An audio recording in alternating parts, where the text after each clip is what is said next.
So being a woman leader, how was your experience in, the culture? Being a woman leader does pose challenges. I will not say that it is not, because we still have that, little bit of glass ceiling that we have to break. Navigating this corporate network is very important. I mean, I may be wrong here, but culturally, I think women are not used to talking about themselves. Yeah. That's talking about relationships. In this, very young age, girls and boys get engaged and they are like, the focus is gone.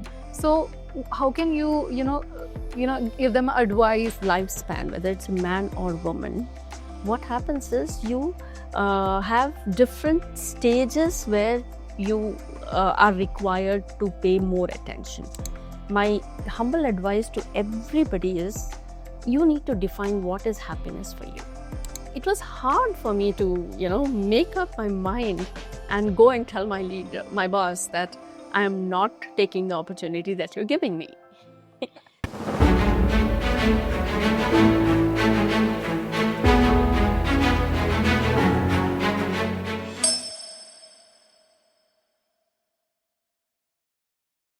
Hello and welcome to another insightful episode of Corporate Citizen Conversations. I'm your host Eeshwari Jedhe, and today we are joined by Sumeeta Hari, former Managing Director at Deloitte Consulting.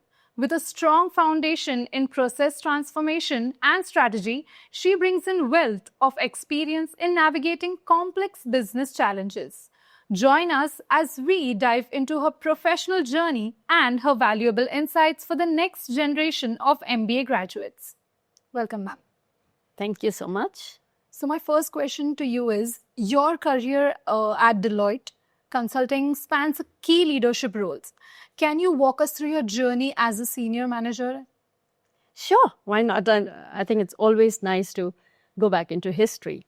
So it was 2009 when I joined Deloitte, and I had a great experience spanning several years.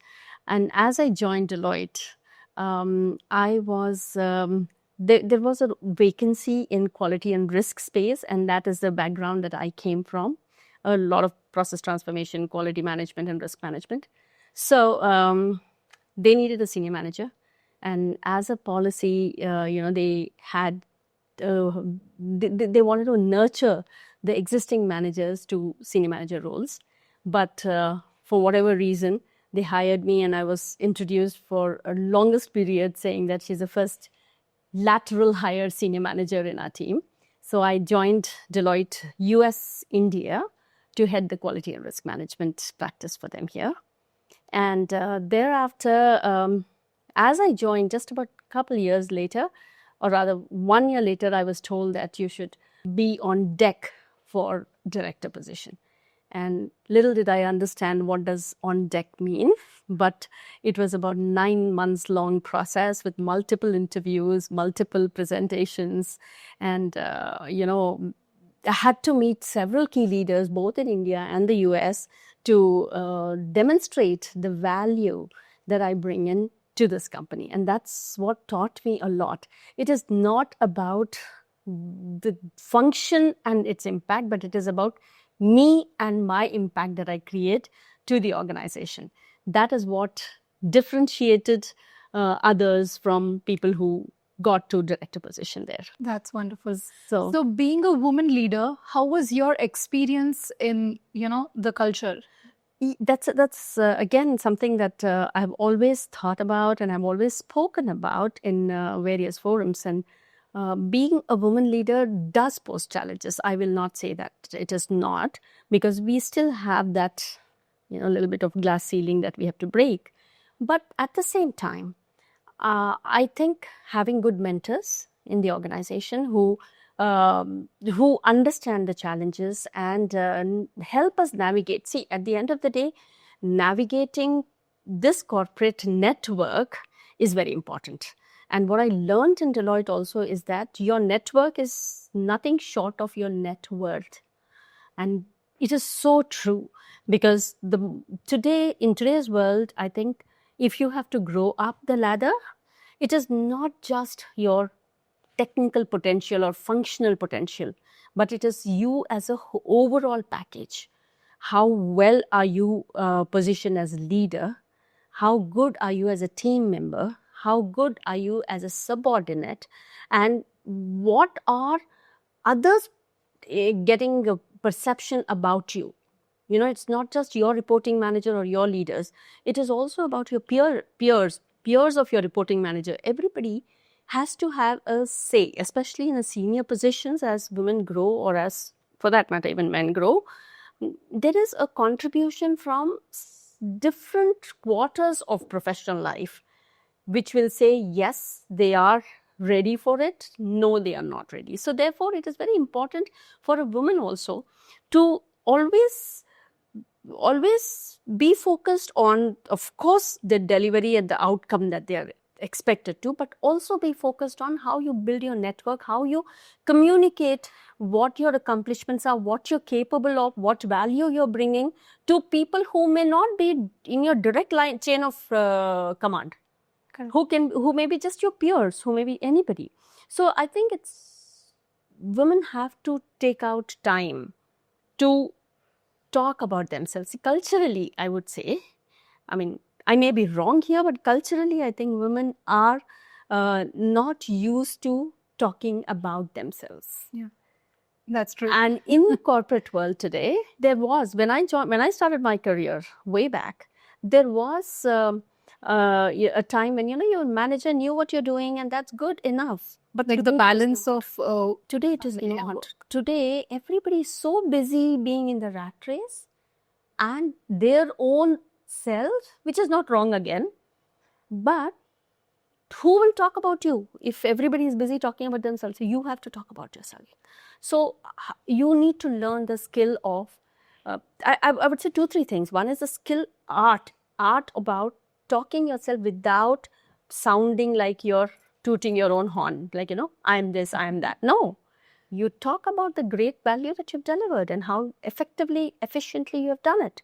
Second is, you need to learn how to network. Networking is not at all about talking professional accomplishments and only your work. Networking is about talking about the world, talking about sports, talking about politics, talking about everything. And why is it that women shy off from participating when the conversation is about baseball, Super Bowl? It almost feels like, this is not my topic. Talk about Indian culture, talk about cooking, talk about, children, family, I'm there. But so, you got to consciously make effort to be, current with current affairs, to know a little bit about what's happening in politics and, general things which may be interesting to people because you will not be successful if you don't build that connection. Correct. And the connection happens with other topics as well.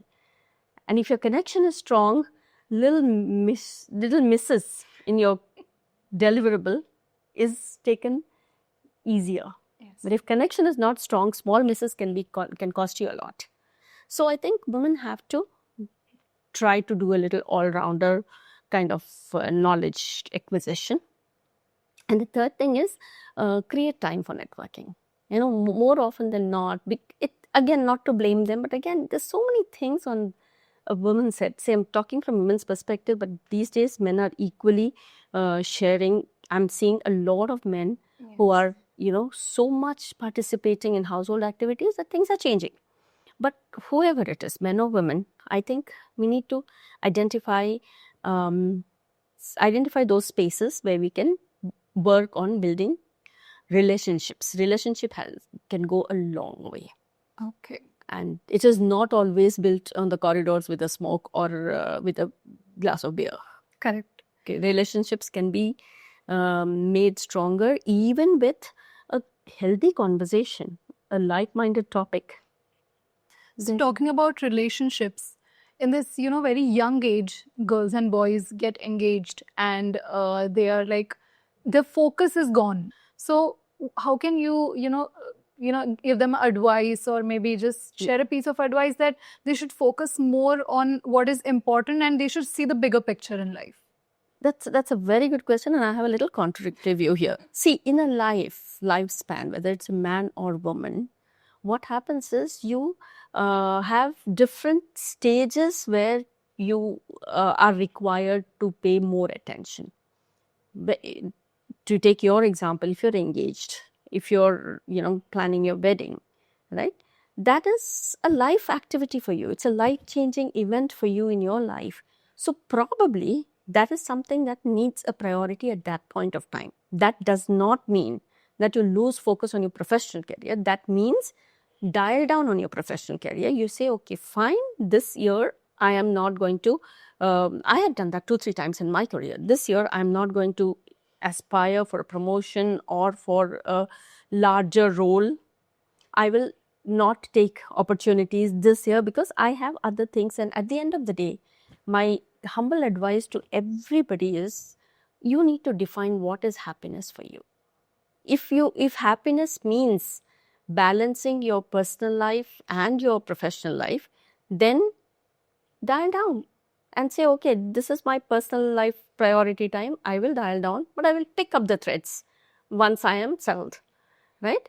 But if your happiness means growing in a career and, at any cost, I want to be a fast pacer, fair enough. In that case, then you will have to figure out how you're going to dial down on your personal activities. Is there any support, any help that you can get from somewhere, right? So I think it's all about a juggle. It's all about a choice that you make and choose the right space for priority. It can be office, it can be work. And I'm telling you, when I went to London, we had to relocate. And it was the first time. My daughter was joining engineering college in Imperial, and my son was in 6th. He was joining the school, and we had never lived abroad. But work took us there. My husband's work, and then both of us were in the same company, of course. So I was leading a function here, and that year coincidentally happened to be a year where a merger happened in my function and another group merged with our function, which meant doubling the revenue, doubling the team. I was leading this team, so I was obviously given the opportunity to lead both because we were bigger than whatever. And I had this head and heart battle. My head said, yes, that, it's a great opportunity. I'm going to grow, because nothing like, commanding a big group and a big revenue, chasing business, growing business, right? And my heart said, but if I do that, new place, settling in, both children in hostels, daughter in hostel and son has school, all those confusions in the head that and my husband is moving there because he has got a role which is more demanding for him. So he can't obviously partake in all these activities as much. So I took a chance and I said, okay, fine, I'm going to step down and I'm going to say I'm not leading the group. Instead, what I'll do is I'm going to a marketplace where our customers are there. Let me go as a senior consultant in Barclays and Unilever. Those are the 2 customers that I opted. And I will work on developing business. I learned that skill because, I know delivery, I know operations. This is an area for me to learn. While I did that, I think I also got convinced, I also got pulled into saying that you be a co-leader, if not a leader. So we got another leader and, we were 2 in a basket. That was via media. But then it was hard for me to, make up my mind and go and tell my boss that I am not taking the opportunity that you're giving me. So I think it is a conflict, and there is no doubt that it's a conflict. In my mind, it's head and heart conflict too, clearly. It will take some time for you to understand, some battling within us to come to a path that you want to take. So moving forward to the younger generation, now the AI is emerging. So I wanted to know that how is consulting practices valued, and how should the MBA graduates, move forward to AI or humanize it? What is more preferable? See, yes, you're absolutely right that AI is, taking the world over. And it is not just impacting consulting practices, it's impacting everywhere. How often do we go to ChatGPT today? Anything and everything you want, ChatGPT. So definitely there is a revolution that's happening. Now, for MBA graduates or for that matter, any students, what I say is embrace it. See, it doesn't mean that AI is coming in, so what will I do? No. What will I do along with AI? What will I do? How will I learn how will I learn the newer ways of running business, of looking at, prospering business? How am I going to look at it along with AI's support, right? So I don't think one has to think, how should I do? But one has to be ready to change from conventional thinking to modern thinking. As long as you are in tandem with the technology and advancements that are coming in this world, you are home. Your job is secure, your work is secure, your studies is secure. But don't just, say that, okay, we are management graduates and AI is technology. No, technology is everywhere. So I think that open-mindedness, that learning hunger to learn, and inquisitiveness, curiosity to understand, so what? How is it impacting my core subject? And if it is impacting, then how will I embrace that in the function that I do, in the profession that I take? So, those kind of questions, you have to find answers to it, and there are enough answers. There are enough answers. People are there to talk to you. The content is like way too much all over.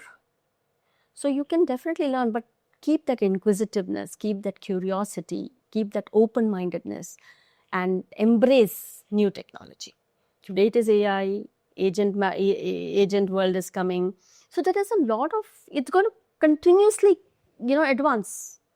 So continuously you have to keep embracing and seeing how it is going to be making the roles, the jobs that you're going to do more effective and efficient. Okay. So during high pressure project phases, what techniques do you use to maintain team momentum and ensure delivery excellence? This is a great question because, here I'd like to say that there is something called as emotional quotient. I don't say that women have more of it in a blanket term, but I definitely believe that we are wired differently. By the nature, we are the mother, we are the caregivers, we are, the roles that we play in personal life make us so. Okay, we are high on emotional quotient. My experience with my teams all through my career has been that I think if I could make a team work for 12 hours, 14 hours continuously for 2 weeks to deliver something which we have to, it is not because I'm going to give them a high bonus or good performance rating. It is because they want to do it for me. And it is because I want to take care of them. I mean, at the cost of sounding immodest, I'll say that taking care of the team, touching them with a human aspect, and being with them when they're working. It's not that I go at 9 o'clock and sleep, but you need to give me this by 10 o'clock in the morning. It is always, okay, if we have work, I'll come. I'll be with you. I may not be working because probably that's something that you're working, but I will do whatever. And I'm going to stay with you. So I think that human touch, that emotion, not just during pressure time. The team stays bonded to you to support you when you need them, when it's high pressure, because they care for you. Because I always feel very proud that my team is my family, whether it is first job or the last job. I think the teams are all connected still, and we believe that we are a family. There's no boss and subordinate relationship because it's gone. These days, in progressive organizations, that doesn't work. What works is a healthy relationship and a bond that you create with each other. It's like an extended family. It's like an extended family. I always feel, and there are, on the lighter note, I did get, flowers and bouquets on Mother's Day, saying that you're like a mother. That's very sweet. I did get them on Teachers' Day as well. So what I'm saying is, it is how we treat them that they give us back. Same way with children, right? Yes. The way you take care of them, they have that gratitude and care when you need them. You're not taking care of them because someday you will need them, but you're taking care of them because you want to take care of them. You want to, nurture them the right way. And I think there's no difference between team and children that way. So finally, I just wanted to ask a small piece of career advice you would wish to give. And as you have also, there are post-receive MBA students as well, like who have already graduated. So also, how can they reshape their professional journey? Yes. So I think professional journey starts somewhere and it may end somewhere. I never thought I'll be a quality and risk professional. I joined as a programmer, aspiring to be a technical wizard and, something in technical. But midway, I changed the career because I had that need. I had this little baby and IT companies had a clear need those days. I'm talking about 92, right? Then they needed us to have passport, sign a bond that we will travel because skill placement was the name of the game. And I said, I'm not traveling. So somebody gave me an advice that, why don't you move to quality? And I said, other than the spelling of quality, I don't know anything. And this American leader of mine, he said, look, I will teach you everything. You come from a background, I want people like that. I will teach you and you come. And I think that opened up such an opportunity for me because India was so ready for a quality movement in IT sector. So ready for it. And I take pride to say that I was one of the first movers into this space. And I had opportunities to present papers, participate in developing frameworks, and teach, certify people, assess organizations. I had all these opportunities because it was few people. It was like a big fish in a small ocean, that kind of a feeling. So that was an opportunity for me. So the advice that I want to give is, don't go with a fixed mindset and I'm going to do this and I will be this. Go with the flow. Learn to, take risks when you can, because big, high risk, high reward, that game is very valid in this professional journey as well. So sometimes taking good risks can give you great reward, but calculated risk. Make sure that you're not, aggressive. So I think one-liner is, no, two-liners. One is continue learning, because learning can never stop. You cannot say, I did MBA, therefore I should do this. Tomorrow you may get an opportunity to do something in AI and you have to learn AI. So do it. Continue learning. Second advice is just be open to opportunities. Stay focused on growing in the career, but growth doesn't mean CEO only. Growth doesn't mean CFO only. Growth means a fulfilling feeling of the impact that you're creating in whichever space. So you just got to be open-minded and embrace the opportunities and risks that come in front of you. It was great having you here, ma'am. Thank you so much for watching us. Please do like, subscribe, and share.